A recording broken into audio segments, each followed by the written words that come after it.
Shri K C, ഞാനിത് പറയുമ്പോൾ തന്നെ ഞാൻ നേരത്തെ സൂചിപ്പിച്ചു, അതായത് UDFന്റെ ഭാഗത്ത് നിന്ന് വരുന്ന വാഗ്ദാനങ്ങൾ നടപ്പിലാകുമോ ഇല്ലയോ എന്നുള്ളൊരു ശങ്ക ആളുകൾക്കുണ്ടാകുന്നതിൻ്റെ ഒരു കാരണമായിട്ട് നമുക്ക് കാണാവുന്നത് ഒരുപക്ഷെ വളരെ പ്രത്യക്ഷത്തിൽ ഇപ്പോൾ പലരും ചൂണ്ടിക്കാണിക്കുന്ന കാര്യമുണ്ട്. വയനാടിൻ്റെ കാര്യത്തിൽ പുനരുജ്ജീവനത്തിന് വേണ്ടി, അവരുടെ പുനരധിവാസത്തിന് വേണ്ടി കോൺഗ്രസ് കളക്ട് ചെയ്ത പൈസയുടെ കാര്യത്തിൽ ഇത് പ്രമോദിന്റെ ചോദ്യം കൃത്യമായ ക്യാപ്സൂളാണ്.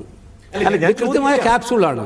ഞാൻ പറയുന്നു, അതെങ്ങനെ കമ്പയർ ചെയ്യാൻ പറ്റും? ഒരു സർക്കാർ ഒരു ദുരന്തം ഉണ്ടായപ്പോൾ ഈ ലോകത്തിലെ മുഴുവൻ ജനങ്ങളും സഹായിച്ചിട്ട് 758 കോടി രൂപ ഉണ്ടാക്കിയത്.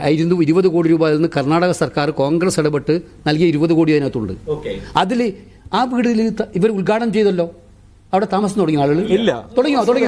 വസ്തുതയാണ്. പിന്നെ ആരാണ് അതിന്റെ കരാർ മൊത്തം എടുത്തിരിക്കുന്നത്? ഒരാളെങ്കിലും ടെൻഡർ ഉണ്ടായിരുന്നോ? ഉല്ലാളങ്കിന് ഒരു ടോട്ടൽ സൊല്യൂഷൻ ഏജൻസി ആയിട്ട് അവരെ നേരത്തെ കണ്ടിട്ടുണ്ടല്ലോ. അല്ല, അതിനൊന്നും കുഴപ്പമില്ല. അല്ല, ഞാൻ ഈ ശബരിമല അയ്യപ്പ സംഗമം നടത്താനും ഒരാളെങ്കിൽ, ചങ്ങനാശ്ശേരി ആലപ്പുഴ റോഡ് നടത്താനും ഒരാൾ, ഇത്ര പൈസ ആയി ചിലവായത്? നിങ്ങൾ ഇതിൻ്റെയൊക്കെ പിന്നാമ്പുറങ്ങളിലോട്ട് പോയിട്ടുണ്ടെങ്കിൽ കേരളം ഞെട്ടുന്ന അഴിമതി കഥകളായിരിക്കും. ഒരാളുകളുടെ ബില്ലുണ്ടായിരിക്കുന്നത്. അത് ഉണ്ടെങ്കിൽ അത് പുറത്തു വരേണ്ടത്.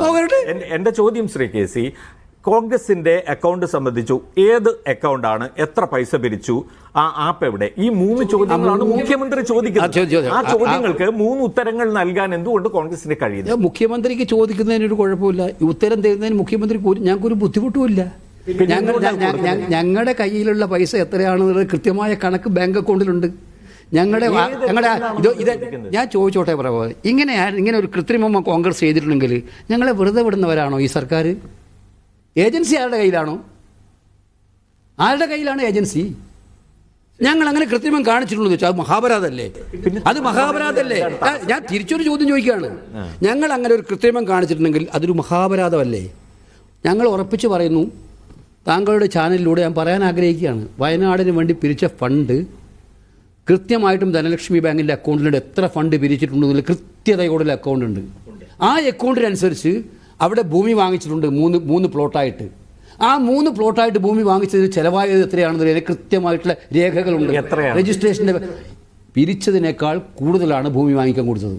ഇതെല്ലാം കൂടുതലാണ്, പിരിച്ചതിനേക്കാൾ കുറവല്ല. ഇത് ഞാൻ ബാക്കി തുക PCC അക്കൗണ്ടിൽ നിന്ന് എടുത്തു. PCC അക്കൗണ്ടിൽ നിന്ന് എടുത്തു. ഓക്കെ. ഇതെല്ലാം പറയാൻ ഞാനല്ല ബാധ്യതപ്പെട്ട ആൾ, KPCC ആണ് പറയേണ്ടത്. അവർ പറയും, അടുത്ത ദിവസങ്ങൾ പറയും. കാരണം അവർക്ക് പറയുന്നതിനൊരു മടിയുണ്ടാവേണ്ട കാര്യമില്ല. പിന്നെ ഇതൊരു നോൺ ഇഷ്യൂ എടുത്തിട്ട് താങ്കൾ ഇത്രയും പറഞ്ഞതിൽ വളരെയധികം നന്ദിയുണ്ട്. കാരണം ഒരു കാര്യം ആളുകൾക്കിടയിൽ അല്ലെങ്കിൽ സംശയം വളർത്തുന്ന രീതിയിൽ ആ ചോദ്യം വളരും, ഉത്തരം എന്നുള്ളത് വളരെ പ്രധാനമാണ്. ഞാനിപ്പോൾ പറയുന്നത്, ഇത് ഓരോ ദിവസവും ഇങ്ങനെ CPMന്റെ സൈബർ ഇടങ്ങളിൽ നിന്നും സൃഷ്ടിക്കുന്ന ചില ക്യാപ്സൂളുണ്ട്. വേറെ ഒന്നും പറയാനില്ലാത്തതുകൊണ്ട് ഉണ്ടാക്കുന്ന ഇത്തരം. താങ്കളിപ്പോൾ പറഞ്ഞു ധനലക്ഷ്മി ബാങ്കിന്റെ ഏത് ശാഖയിലാണ്? അല്ല, തിരുവനന്തപുരത്തായിരിക്കും. ഞാനല്ലല്ലോ അത് അക്കൗണ്ട് കൈകാര്യം ഞാൻ മനസ്സിലാക്കിയെടുത്തോളാണ്. അത് ക്ലാരിറ്റിയോട് പറയവര്. തീർച്ചയായിട്ടും. പിന്നെ ഇതിനകത്തുള്ള കാര്യം, ഈ വൈകിട്ടുണ്ട്. ഗവൺമെന്റ് വൈകിട്ടില്ലേ? ഗവൺമെന്റ് ഇപ്പോഴും പൂർത്തിയാക്കിയിട്ടുണ്ടോ? പിന്നെ വൈകാനുള്ള കാരണം ആരാണ്? സർക്കാർ തന്നെയാണ്. അവർ ഭൂമി ആദ്യം തീരുമാനിച്ചത് പ്രതിപക്ഷ നേതാക്കളുടെ ചർച്ചയിൽ, പാർട്ടികൾ എടുക്കുന്നുണ്ടെങ്കിൽ ഭൂമി നമുക്ക് ഗവൺമെൻറ് ആലോചിച്ചിട്ട് ഭൂമി പാർട്ടി തരാണ്. 6-7 മാസം അതിൻ്റെ പിന്നാലെ നടന്നു.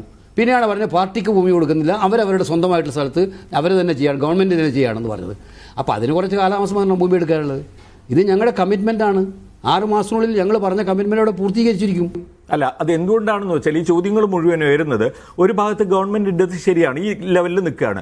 മറ്റൊരു ഭാഗത്ത് മുസ്ലിം ലീഗിന്റെ പദ്ധതി പൂർത്തിയായി കഴിഞ്ഞു, അവർ വീടുകൾ കൈമാറി കഴിഞ്ഞു. അതുപോലെ തന്നെയാണ് കോൺഗ്രസിന്റേതും എന്ന് നടപ്പാകുമെന്ന് പ്രതീക്ഷിച്ചു. അങ്ങനെ തമാശക്കൂടെ ഒരു ചോദ്യം ചോദിച്ചോട്ടെ, മുസ്ലിം ലീഗ് UDFന്റെ ഭാഗം തന്നെയല്ലേ? അവരും ഗവൺമെന്റിന്റെ ഭാഗമായിരിക്കുമല്ലോ. അവരും ഗവൺമെന്റിന്റെ ഭാഗമാണല്ലോ. താങ്കൾ ചോദിച്ച തുടക്കത്തിൽ ചോദിച്ച ചോദ്യം, നിങ്ങൾ എങ്ങനെ വിശ്വസിക്കാൻ പറ്റും ഇങ്ങനെ ചെയ്യുന്നവരുന്ന അതുകൊണ്ടാണ് ഞാൻ പറഞ്ഞത്, അത്ര ഒരു കാര്യം പറഞ്ഞത്. ഈ കാര്യത്തിൻ്റെ ഡിപ്പെൻഡ് ചെയ്തിട്ടാണോ വിശ്വസിക്കാൻ പറ്റുന്നത്? അത് CPMന്റെ ഡിസൈനാണെന്ന് ഞാൻ പറഞ്ഞതുകൊണ്ടാണ് ഈ ചോദ്യം ഉയരുന്നത്. അതിന് വേണ്ടിയിട്ടാണ്. നേരെ മറിച്ച് രക്തസാക്ഷി ഫണ്ട് വെട്ടിയിട്ട് നിന്ന പാർട്ടി, രക്തസാക്ഷികളുടെ പാവങ്ങളുണ്ട്. തീർച്ചയായിട്ടും നിങ്ങളത് വളരെ കൃത്യമായി ഉന്നയിക്കുന്നുണ്ട്, ഇല്ല എന്നല്ല. പക്ഷേ ഈ ആപ്പ് എവിടെ പോയി കേസി? അതും ഒരു ചോദ്യമായിട്ട് നിൽക്കും. അല്ല, അതിൻ്റെ വിശദാംശങ്ങളൊക്കെ തന്നെ പറയും. മനസ്സിലായില്ലേ? Thank you.